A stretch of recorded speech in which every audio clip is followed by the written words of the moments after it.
falar um pouco da extensão universitária, de como a extensão universitária ela surge, quais são suas raízes históricas.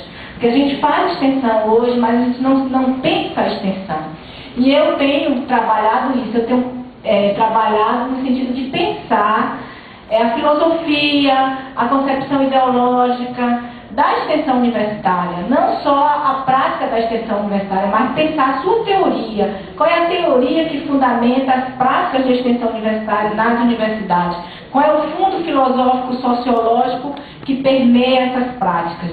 Então, meu trabalho ele tem sido nesse sentido. E um dos elementos históricos para compreender a extensão universitária hoje, numa perspectiva de educação popular, é a gente remeter à história para ver como surge a extensão universitária, quais são as raízes que ela tem na perspectiva de uma educação popular. Então, nessas concepções históricas, nós temos três fases ou três elementos que compuseram a extensão universitária.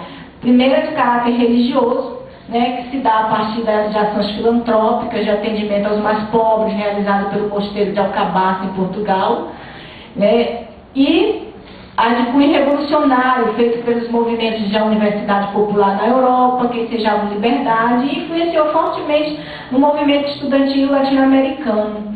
E a outra são as atividades acadêmicas experienciadas pela Universidade de Cambridge, na Inglaterra, a partir de conferências e técnicas de associação aos sistemas de vivência das universidades. Então, esses três momentos históricos em que a extensão viveu, vamos dizer, em toda a Europa, vai influenciar diretamente nas concepções de extensão na América Latina e no Brasil. A partir das experiências de Paulo Freire com a Universidade do Recife, do Serviço de Extensão, eles vão dar o fundamento de um pensar de uma extensão diferenciada daquela extensão que vai à comunidade e oferece o seu saber.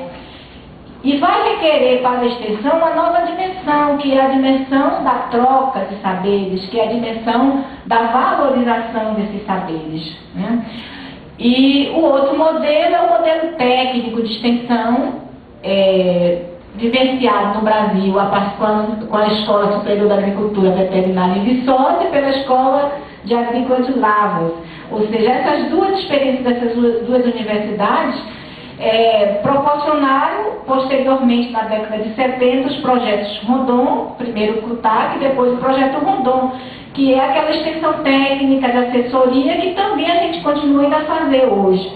Essa extensão técnica ela veio fundamentar toda uma perspectiva de extensão universitária nas universidades brasileiras, que é a dimensão do assistencialismo, a superação do assistencialismo da extensão universitária, o desejo da institucionalização e do financiamento da extensão universitária, que até hoje se corre atrás, seja a partir das universidades, do fórum, de outras instâncias sociais, mas a institucionalidade da extensão como função acadêmica dentro da universidade é uma realidade para poucas universidades. Depende muito mais da vontade de um gestor do que do funcionamento e da aplicação de políticas públicas, infelizmente.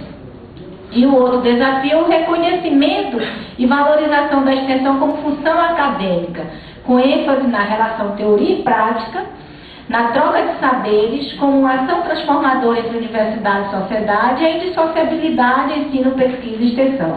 Então, se você vai no encontro de extensão, você escuta o discurso da indissociabilidade entre ensino, pesquisa e extensão, mas nem sempre você escuta esse discurso da indissociabilidade no encontro de ensino e no encontro de pesquisa.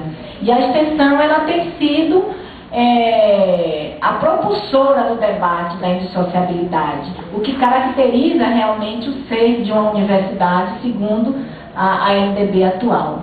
Então, a partir desses desafios que nós temos da extensão, que são desafios históricos, nós podemos encontrar três características ou três concepções de extensão universitária que se entrelaçam ou que convivem nas práticas de extensão nas universidades, de modo geral, tanto públicas como privadas.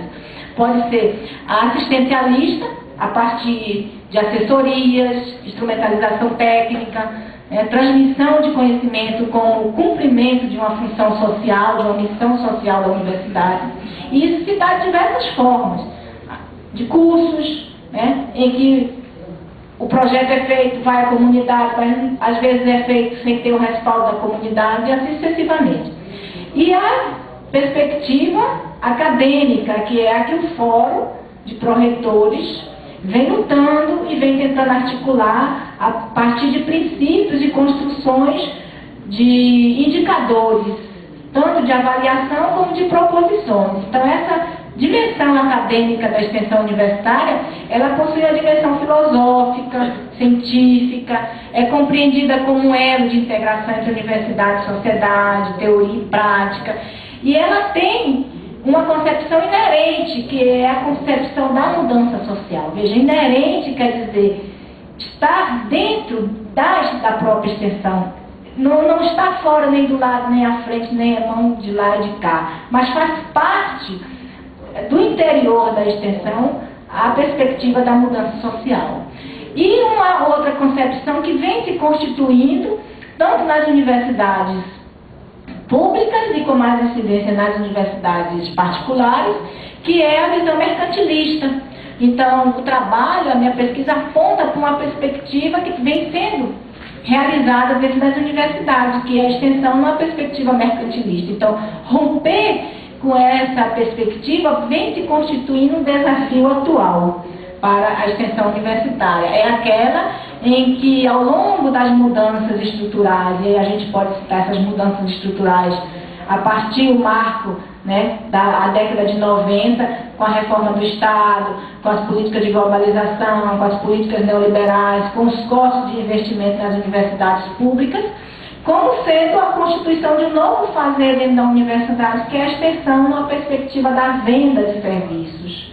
E essa venda de serviços, muitas vezes, ela vem no sentido de complementar o salário do professor, ela vem no sentido de vender um serviço, e com isso a extensão vai perdendo, na sua essência, a dimensão que lhe é peculiar, que é a dimensão da mudança social, da transformação.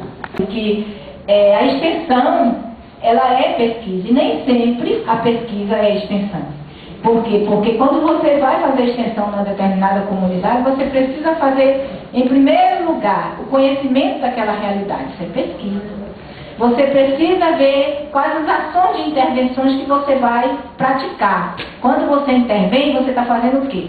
Produzindo conhecimento. Você não intervém sem nada, você intervém a partir de um estudo teórico realizado, a partir de uma metodologia escolhida, com vistas a resultados. E esses resultados demandam a produção de conhecimento. Então, isso é pesquisa. Mas isso é além de pesquisa, é extensão universitária. Então, a extensão universitária, ela tem um valor primordial, porque ela requer o envolvimento e ela requer a mudança, coisa que necessariamente a pesquisa não envolve. Pode passar. Então, para isso, é preciso a gente entender qual é, então, a filosofia que embasa essa extensão como prática social. É a filosofia da educação popular. Então, a filosofia da educação popular na extensão universitária seria um fundamento, né, de uma perspectiva de extensão como prática social, que exige o quê? Uma intencionalidade, uma ação política, de transformação social, acadêmica, de interação de ensino e pesquisa. Atribui uma perspectiva teórico-metodológica, dando-lhe um caráter científico, ou seja, ao contrário do que se diz que a extensão universitária ela não tem uma cientificidade, né, não é verdade. Por quê? Porque a extensão universitária ela requer um método. E ela requer uma metodologia. E aonde ela vai encontrar a sua metodologia? Ela vai encontrar uma educação popular a partir de uma metodologia dialógica, participativa, construtiva, com embasamento teórico. E ela considera a dimensão educativa dos movimentos sociais, da educação não formal.